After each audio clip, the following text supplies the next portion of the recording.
Hello friends, welcome back to my channel. I hope आपने मेरा कल का वीडियो देखा होगा और उसको काफ़ी पसंद भी किया होगा। कल के वीडियो में हमने डिस्कस किया था मॉइस्ट हीट ऑफ स्टेरिलाइजेशन में ऑटोक्लेव के बारे में। मेजर डिस्कशन अपना कल का autoclave and steam under pressure, इसके बारे में कल का मेजर डिस्कशन था हमारा। स्टीम अंडर प्रेशर, स्टीम कैसे बनती है और स्टीम में इतनी ज़्यादा इफेक्टिव स्टेरिलाइजेशन पावर कैसे आती है, ये हमने कल के वीडियो में डिस्कस किया था। मैं वीडियो लिंक डिस्क्रिप्शन में दे दूंगा। आई होप कि आप उसको जाके देखेंगे अगर आपने नहीं देखा है तो। आज का वीडियो हमारा रहने वाला है इन टॉपिक्स पे। सो ऑटोक्लेविंग के अलावा और कौन कौन से मेथड्स होते हैं, किस टाइप के मटेरियल के लिए autoclave and moist heat of distillation suitable होता है, कौन से इक्विपमेंट्स यूज होते हैं, and lastly and very important, ये काफ़ी इंपॉर्टेंट रहने वाला है आपके प्रैक्टिकल पॉइंट ऑफ व्यू से भी, प्लस इंटरव्यूज में भी। इंटरव्यूज में या फिर वाइवा, जो प्रैक्टिकल के वाइवा होते हैं, उसमें भी कई बार ये क्वेश्चन पूछा जाता है कि how you check whether you have achieve the sterilization और नॉट। सो ये भी मैं लास्ट में डिस्कस करने वाला हूँ। तो चलिए स्टार्ट करते हैं अपना वीडियो। सो मेथड्स की बात करें तो मेथड्स में एक ऑलरेडी मेथड डिस्कस हो चुका है, दैट इज ऑटोक्लेविंग। ये हमने कल डिस्कस किया था।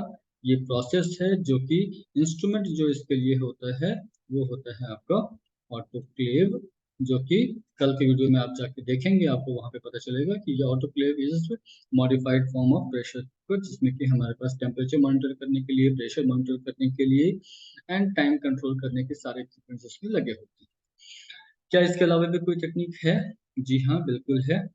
एक मेथड आपने पढ़ा होगा, सुना होगा, दैट इज टिंडलाइजेशन।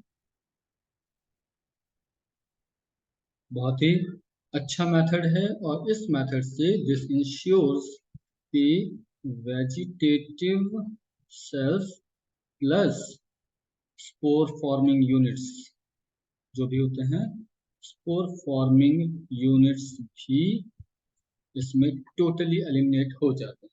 तो टिंडलाइजेशन होता क्या है? टिंडलाइजेशन जो है, this is a repeated process of, this is a repeated process, किसका? Repeated process of autoclaving and incubation. Okay, autoclaving and incubation का रिपीटेड साइकिल, हम इसको 2 साइकिल्स तक इसमें जब हम कंटिन्यू करते हैं तो हमें टिंडलाइजेशन अचीव होता है। कहने का मतलब ये है कि आपने फर्स्ट साइकिल ऑटोक्लेव रन किया, अपना मीडिया उसमें स्टेलाइज किया, एंड देन जैसा कि हम लोग कॉमन प्रैक्टिस करते हैं, उसको ओवरनाइट इंक्यूबेशन पे रखते हैं to check if there is any contamination, तो वो उसमें ग्रो हो जाए। नाउ एक साइकिल ऑफ इंक्यूबेशन के बाद वापस से अगर हम उसको इंक्यूबेट कर ऑटोक्लेव करते हैं, तो जो भी वेजिटेटिव सेल्स लास्ट साइकिल में ग्रो हुए थे वो इसमें सारे वेजिटेटिव सेल्स का किलिंग हो जाएगी और वो एलिमिनेट हो जाएगा। एंड फिर से सेकेंड टाइम जो हमने ऑटोक्लेव किया, इसके बाद फिर से हम उसको इंक्यूबेट करते हैं, ताकि इन केस रेयर चांसेस में कोई भी अगर उसमें स्पोर रह गया तो वो ड्यूरिंग इंक्यूबेशन जर्मिनेट हो जाएगा।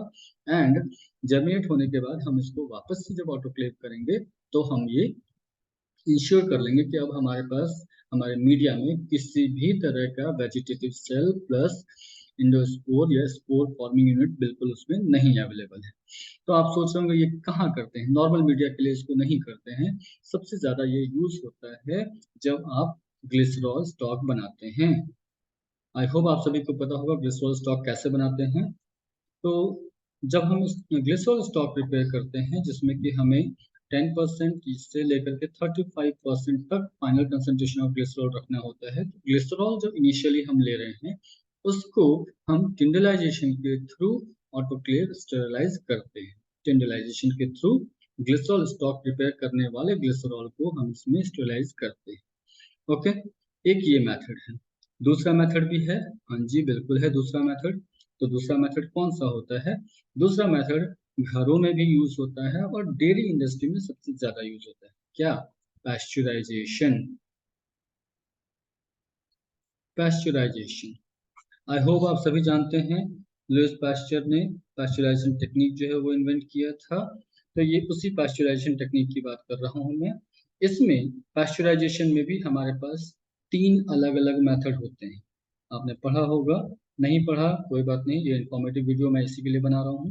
पहला होता है लो टेम्परेचर हाई टाइम, LTHT भी इसको बोलते हैं, लो टेम्परेचर हाई टाइम। दूसरा क्या है, H high temperature short time, HTST, low temperature high time, short temperature high temperature short time. और तीसरा है UHT, that is ultra high temperature. So इसमें लो टेम्परेचर हाई टाइम में 64 डिग्री सेंटीग्रेड तक हम अपने मिल्क को हीट करके इसको जो है 10 to 15 मिनट्स तक इसमें रखते हैं। हाई टेम्परेचर शॉर्ट टाइम के लिए 74 डिग्री सेंटीग्रेड तक ले जाकर के 5 मिनट्स तक हम इसमें स्टोर करते हैं अपने मटेरियल को, 5 मिनट्स तक। एंड अल्ट्रा हाई टेम्परेचर में हम 121 डिग्री सेंटीग्रेड अचीव करते हैं और इसको सिर्फ 5 to 6 seconds, only 5 to 6 seconds के लिए हम एक्सपोज करते हैं मिल्क को 121 डिग्री सेंटीग्रेड के लिए। तो ये हमारा अल्ट्रा हाई टेम्परेचर, इसको फ्लैश हीटिंग भी बोलते हैं। Flash heating, ultra high temperature को फ्लैश हीटिंग भी बोलते हैं। ये जो 3 टर्म्स हैं, LTHT, STST और UHT, ये कई बार आपको किसी न किसी कॉम्पिटिटिव एग्जाम में मिल जाता है, तो जरूर इसको देखिएगा। This is one type of pasteurization, और pasteurization is a kind of moist heat sterilization. Okay, so I hope ये 2 मेथड्स आपको क्लियर हुए। ऑटोक्लेविंग हमने पहले डिस्कस कर लिया है। टिंडलाइजेशन है जिसमें कि repeated process of autoclaving and incubation करते हैं। मेनली ये ग्लिसरॉल स्टॉक्स प्रिपेयर करने के पहले ग्लिसरॉल को स्टेरिलाइज करने के लिए यूज करते हैं। और तीसरा पास्चुराइजेशन। चलिए अब आते हैं अगला टॉपिक, दैट इज किसके लिए सुटेबल है। सो moist heat of sterilization, all heat stable। एक मिनट, मैं पुराना कंटेंट इरेज कर दूं ताकि आप लोग को यहाँ पे देखने में कोई दिक्कत ना हो।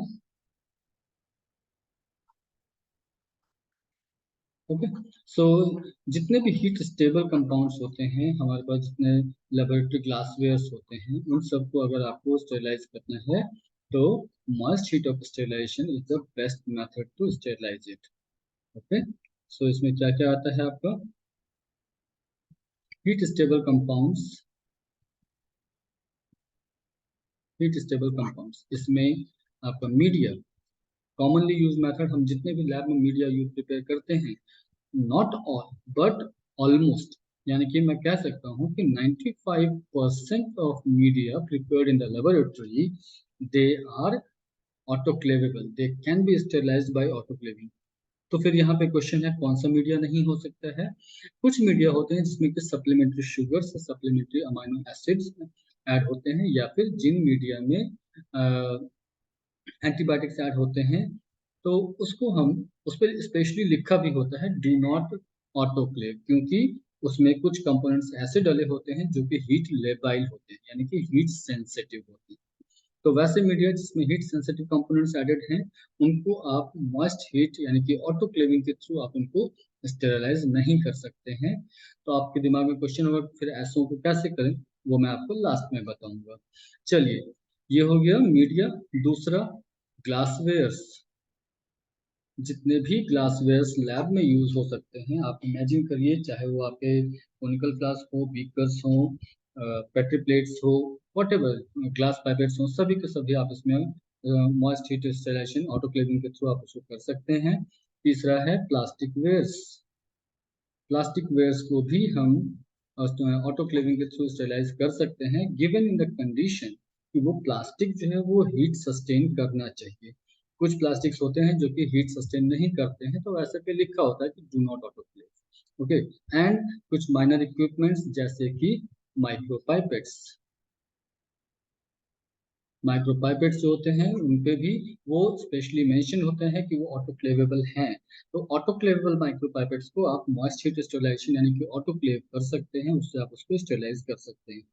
इसके अलावा और भी कई चीजें हैं, जैसे कि मैग्नेटिक बार्स जो हम यूज करते हैं, मैग्नेटिक बार्स जो आप प्रैक्टिकल्स में यूज करते हैं, या और भी चीजें हैं जो कि आप इजीली उनको, अगर वो प्लास्टिक से बना है और वो हीट स्टेबल कंपाउंड है, तो आप उसको इजीली मॉइस्ट हीट स्टेरिलाइजेशन के थ्रू कर सकते हैं। नेक्स्ट पॉइंट पे आते हैं इंस्ट्रूमेंट्स। सो मैं बार बार नाम ले रहा हूँ। ऑटोक्लेव। अगर आपकी लैब छोटी है या फिर किसी छोटी लैब में जहाँ ऑटोक्लेव नहीं होता, वहाँ पे प्रेशर कुकर भी यूज कर लेते हैं। इसके लिए बस नंबर ऑफ साइकिल्स जो है उसमें बढ़ाना पड़ता है। अब आते हैं मोस्ट इंपॉर्टेंट पार्ट कि चेक कैसे करें कि आपने ऑटोक्लेव सक्सेसफुली अचीव कर लिया है। सो इसके लिए कॉमनली यूज जो होते हैं वो दो मेथड्स हैं। एक तो आपका फिजिकल टेप आते हैं, हीट स्टेबल टेप्स आते हैं, हीट सेंसिटिव टेप्स आते हैं, जिसको कि आप अपने ग्लासवेयर पे स्टिक कर देते हैं। Heat sensitive tapes.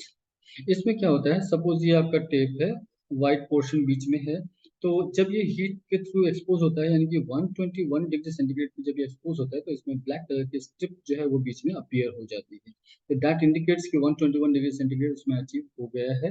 तो दैट इज वन मेथड जिससे कि हम चेक कर सकते हैं। और इसमें ये जो स्ट्रिप्स होते हैं, स्टेलाइजेशन स्ट्रिप्स, इसको आप ग्लासवेयर पे चिपका सकते हैं, या फिर जो भी कंपाउंड्स आप सपोज किसी चीज़ों को रैप करके कर रहे हैं, तो रैपिंग के अंदर आप उसको चिपका दीजिए, और उसके बाद फिर आप निकाल, जब आपका ऑटोक्लेव कंप्लीट हो रहा है, निकाल के आप उसमें देख सकते हैं कि उसमें ब्लैक स्ट्रिप लाइनिंग डेवलप हुई है कि नहीं। यूजुअली ये जो लाइनिंग डेवलप होती है हीट सेंसिटिव, ये इंक होते हैं, स्पेशल टाइप ऑफ इंक, जो कि हायर टेम्परेचर पे ब्लैक कन्वर्ट हो जाते हैं। दूसरा जो बायोलॉजिकल मेथड है, जिससे कि जो गोल्ड स्टैंडर्ड माना जाता है, ये है आपका बायोलॉजिकल मेथड जो कि गोल्ड स्टैंडर्ड माना जाता है। ये है जियोबैसिलस जियोबैसिलस स्टेरोथर्मोफिलस स्टेरोथर्मोफिलस जियोबैसिलस स्टेरोथर्मोफिलस जो है वो हम यहाँ पे यूज करते हैं, जिसको आप उसमें साथ में ऑटोक्लेव करते हैं और वापस उसको कल्चर करते हैं। अगर हमें कोई ग्रोथ नहीं मिली, तो दैट इंडिकेट्स कि आपका स्टेरिलाइजेशन अचीव हो गया है। ओके। सो आई होप कि आपको ये मेथड समझ में आ गए होंगे, राइट। अभी यस, सो लास्ट में मैं यही कहना चाहूँगा कि अगर आपको मेरा वीडियो अच्छा लग रहा है, तो प्लीज़ लाइक करिए, शेयर करिए, और अपने कमेंट्स ज़रूर मेंशन करिए कि आप और किन टॉपिक्स पे वीडियो देखना चाहते हैं। I will try my best कि चाहे वो माइक्रोबायोलॉजी का टॉपिक हो, चाहे इम्यूनोलॉजी का टॉपिक हो, चाहे वो बायोस्टैटिस्टिक्स के टॉपिक हो, चाहे वो मॉलिक्यूलर बायोलॉजी के टॉपिक्स हों, आप मुझे मेंशन कर सकते हैं। और अगर आज ज़्यादा लोगों की उसमें रिक्वायरमेंट आती है, या फिर आप चाहते हैं, डेफिनेटली मैं ऐसे वीडियोज़ बना करके डालूंगा। और प्लीज़ मेरे वीडियोस को ज़रूर देखिए। Thank you so much for watching the video. Thank you so much.